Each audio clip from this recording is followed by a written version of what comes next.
ஆண்டவராகிய இயேசு கிறிஸ்துவின் நாமத்தில் காலை வாழ்த்துக்கள். இன்றைய மன்னா, நீ எகிப்து தேசத்திலிருந்து புறப்பட்ட நாளில் நடந்தது போலவே உன்னை அதிசயங்களை காண பண்ணுவேன். மீகா 7:15.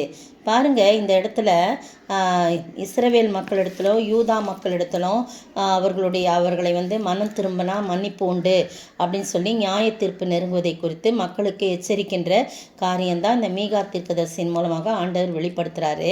மீகா தீர்க்கதரிசியும் அதே மாதிரி போய் சொல்கிறாரு. ஒவ்வொரு அதிகாரமும் ஒவ்வொரு காரியத்தை குறிக்கிறதா இருக்குது. இது யாருக்கு சொல்லப்போனால் யோதாம், ஆகாஸ், எசேக்கியா என்னும் யூதாவின் ராஜாக்களின் நாட்களில் நடந்த ஒரு காரியம். அப்போ தான் மீகாவுக்கு தரிசனம் கொடுத்து ஆண்டவர் சமாரியாவுக்கும் எருசலேமுக்கும் விரோதமாக தரிசித்ததுமான கர்த்தருடைய வார்த்தைன்னு இந்த அதிகாரம் தொடங்குது. ஆனால் அப்புறம் சகல ஜனங்களே கேளுங்கள்னு சொல்லி எல்லா காரியத்தையும் ஆண்டவருடைய கோபத்தை குறித்து சொல்லப்பட்டிருக்கு. விசாரணை குறித்து, நியாய விசாரணை குறித்து ஆண்டவர் நியாயம் தீர்ப்பார் உங்களை அப்படின்னு சொல்லிட்டு சொல்லப்பட்டிருக்குது. நீங்கள் வாஸ்து பார்த்தீங்கன்னா தெரியும். கிறிஸ்துவின் வருகை குறித்த தீர்க்க தரிசனம்னு கூட இதை சொல்கிறாங்க. அதில் சில காரியம் என்ன சொல்லப்பட்டிருக்குன்னா, என்னென்னா நான் செய்வேன், நான் எப்படிலாம் இந்த ஜனத்தை நான் சங்கரிப்பேன்னு சொல்கிறார். சகல ஜனங்களே கேளுங்கள், பூமியே அதில் உள்ளவைகளே செவி கொடுங்கள். கர்த்தராகிய ஆண்டவர் தம்முடைய பரிசுத்த ஆலயத்திலிருந்து உங்களுக்கு விரோதமாக சாட்சியாயிருப்பார். தமது ஸ்தானத்திலிருந்து புறப்பட்டு வர அவர் இறங்கி பூமியின் உயர்ந்த இடங்களை மிதிப்பார். மெழுகு அக்கினிக்கு முன்பாக உருவது போலவும், மலைகளிலிருந்து பாயும் தண்ணீர் தரையை பிழைக்கிறது போலவும், பர்வதங்கள் அவர் கீழே உருகி பள்ளத்தாக்குகள் பிளந்து போகும் சொல்லிட்டு அப்படியே சொல்லிகிட்டே வராரு. அதுக்கு பிறகு 2வது அதிகாரத்தில் பார்த்தீங்கன்னா அதுலேயும் இந்த காரியம்தான் சொல்லப்பட்டிருக்குது.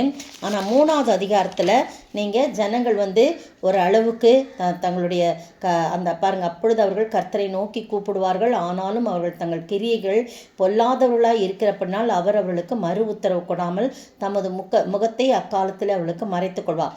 ஏதோ கூப்பிடுறாங்க, ஆனால் முழுமையாக என்ன பண்ணல, அவங்க பொல்லாத வழியிலிருந்து மனம் திரும்பாத இருக்கிறனால ஆண்டவர் அவருடைய கூப்பிடுதலுக்கு செவி கொடுக்காம இருக்கிறான்னு பார்க்குறோம். பாருங்கள், அப்படியே ஒவ்வொரு அதிகாரம் பார்த்து கடைசியில் இந்த 7ஆம் அதிகாரத்தில் வரும்போது ஐயோ அப்படின்னு தொடங்குது. 7ஆம் அதிகாரம் ஐயோன்னு தொடங்குது.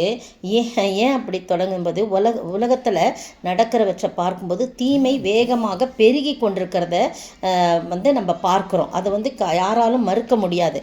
நாட்டிற்கு முன்மாதிரியாக இருக்க வேண்டிய தலைவர்கள், நியாயாதிபதிகள், அதிகாரிகள் இவங்கெல்லாம் தீங்கு செய்யும்போது நம்மை போல கர்த்தரும் மனவேதனைப்படுறார். பாருங்கள், இந்த இடத்துல தேசத்தில் பக்தி உள்ளவன் அற்றுப்போனான், மனுஷரில் செம்மையானவன் இல்லை, அவர்கள் எல்லாரும் ரத்தம் சிந்தி பதிவிருக்கிறார்கள், அவனவன் தன் சகோதரனை வலையிலே பிடிக்க வேட்டையாடுகிறான். அப்படி தலைவர்கள்லாம் பாருங்கள் அப்படி சொல்கிறான். ஒருத்தன் கை கூலி கேட்குறான், அதான் லஞ்சம் வாங்குறான். அடுத்தது ஒருத்தன் கூடுதலாக கேட்குறான். பெரியவன் துராசையை தெரிவிக்கிறான், அப்படி தவறான ஆசையை தெரிவிக்கிறான். இவ்விதமாக அவங்க நியாயத்தை புரட்டுறாங்க. நல்லவன் முச்செடி கொத்தவனாக இருக்கிறான், செம்மையானவன் நெருஞ்சலை போல கடும் கூர்மையானவனாக இருக்கிறான்.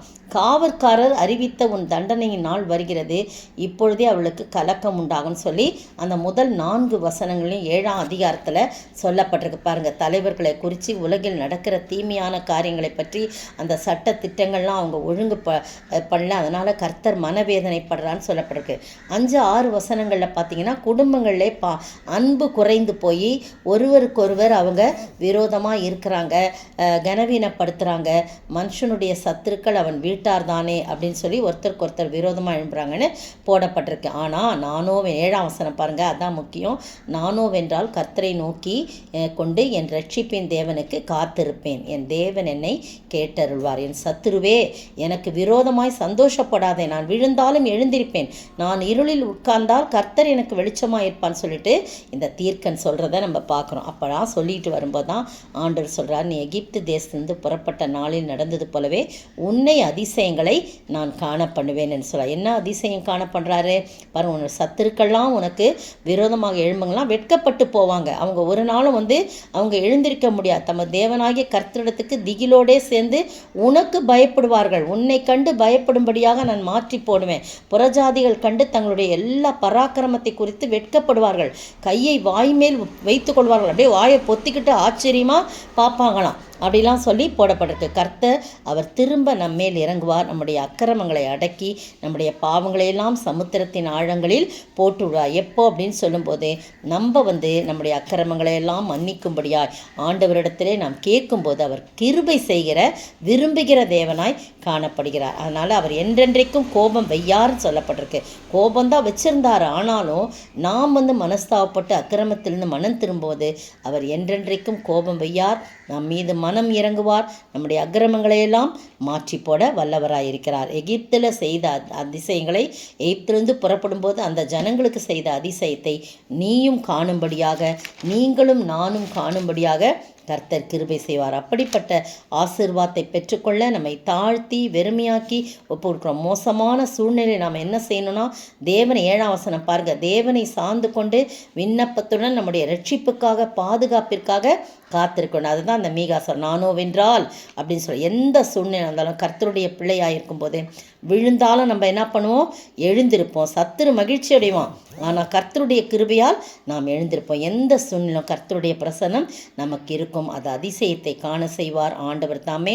இந்த வார்த்தைகளை ஆசீர்வதித்து காப்பாராக. ஆமென். சத்துருவை மேற்கொள்ளும் அதிசயமே நிச்சயமாய் இன்றே நடந்திடுமே.